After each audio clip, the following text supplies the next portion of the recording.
Hi, I'm Barry Worthington. I'm a filmmaker, director, writer, actor. The list goes on and on. If you don't know me, you can check out more about my films at limitlessfilms.com. You can also follow me right now. I'm on Instagram at BarryMakesFilms, Vimeo, and YouTube. Okay, let's go.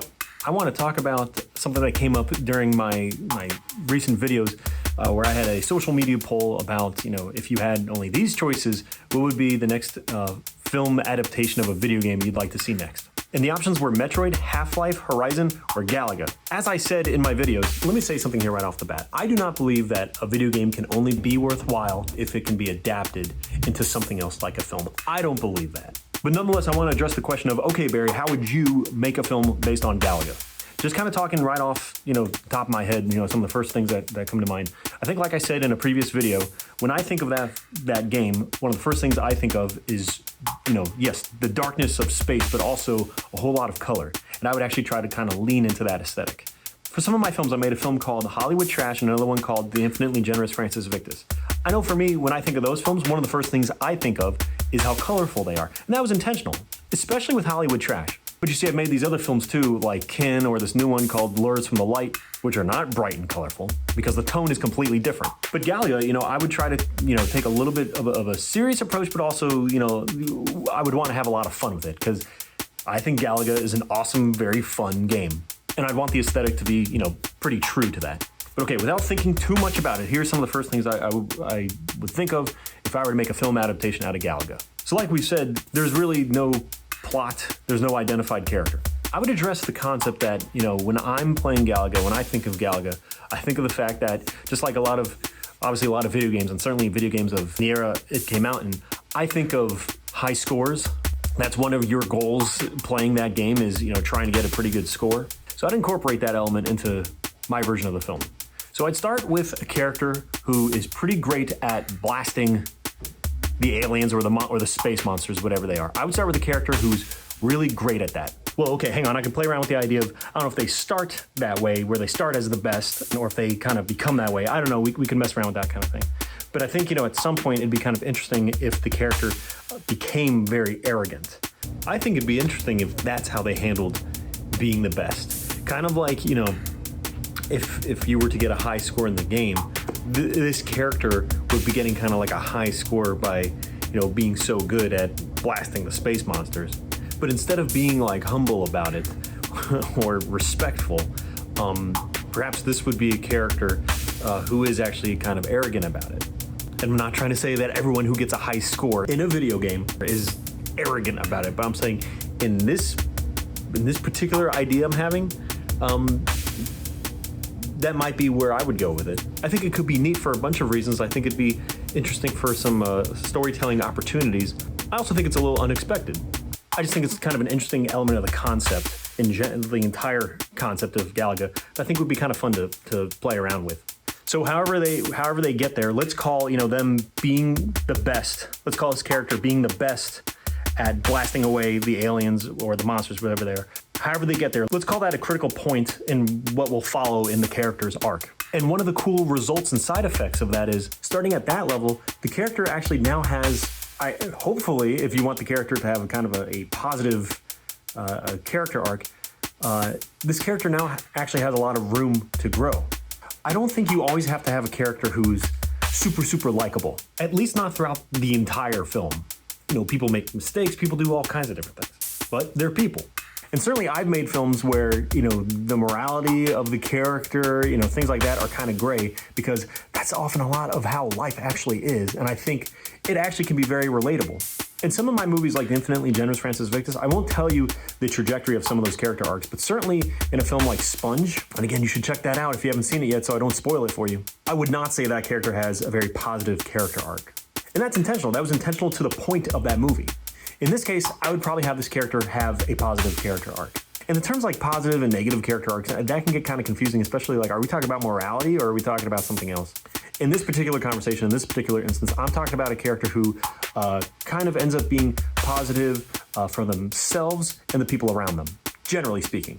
Like I said, this is a character who's kind of arrogant, maybe even a little mean, and kind of looks down at everyone else around them.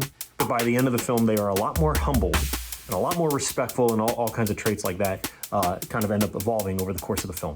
I know for me, I would personally dig a story like that. So back to the starting point for this character. This is a character who, you know, in the Space Federation, or, you know, whatever is, you know, kind of like the big, I guess, military group that, you know, the main character is with their spaceship. This character might even be considered the best at doing that.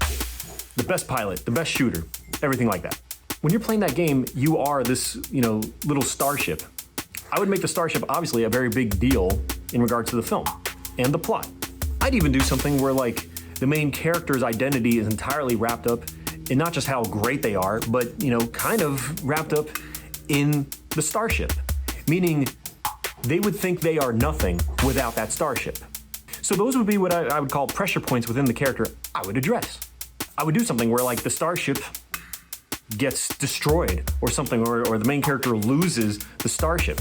Maybe there's this big great battle and the main character, for almost the first time in their lives, the main character loses the battle and maybe even loses the starship. Maybe they crash on, you know, a deserted planet or something like that, and they really kind of feel like they have nothing. And now they have to kind of build themselves up again, maybe even, you know, find a way to fix the ship or something. Maybe they never even, they only know how to use the ship. They know how to, you know, fire the weapons. They know nothing about the maintenance of the ship or anything like that. They've never had to do that. Now this main character has to, in order to get back to try to save everyone. And then does the main character save the day or not? I don't know. I guess I'd have to think about that a little bit.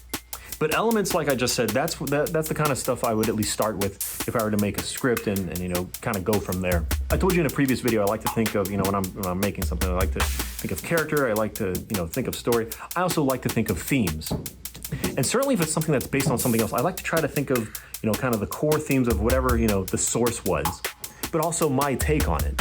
And certainly how I feel and how I think, you know, other people like you, the audience, how you might feel when you think of the source material, but then adapted into something else that hopefully could kind of stand on its own. I would definitely want to incorporate the original music from the game. Maybe, you know, throughout the film, there's like a synthesized version of the theme. Other times, maybe there's like an orchestral version of the theme. I don't know. We might, I like doing that kind of thing anyway. So maybe we'd play around with something like that. I want to get back to this aesthetic that I would try to do for this one, of incorporating a decent amount of color. I think there's so many films, and there's nothing wrong with this. I think there's so many films that just have this, you know, very, very dark tone to them. It has to be very, very, very serious. And if you have any color, it can't possibly be serious. I don't know if I personally believe that. And I'm not positive that it's necessary. I probably want the color palette to be incorporating all kinds of different elements, all kinds of different colors, which is not the way a lot of films look today. But that's what I would probably do. I also would probably make it be, you know, kind of a team of star pilots. I don't know if they all would be considered the main characters, but, you know, I think it wouldn't just be maybe one person. Although if you went in that direction, that could be kind of interesting too. Shucks, I like that enough. I might just make something based on that. Obviously, it won't be called Galaga, but that at least might be a starting point for me for something else. And can I just say, me and one of my screenwriting friends were talking about this the other day. Don't have any shame into the inspiration for where your film ideas and story ideas and that kind of thing come from. Let's stop with the shame with that.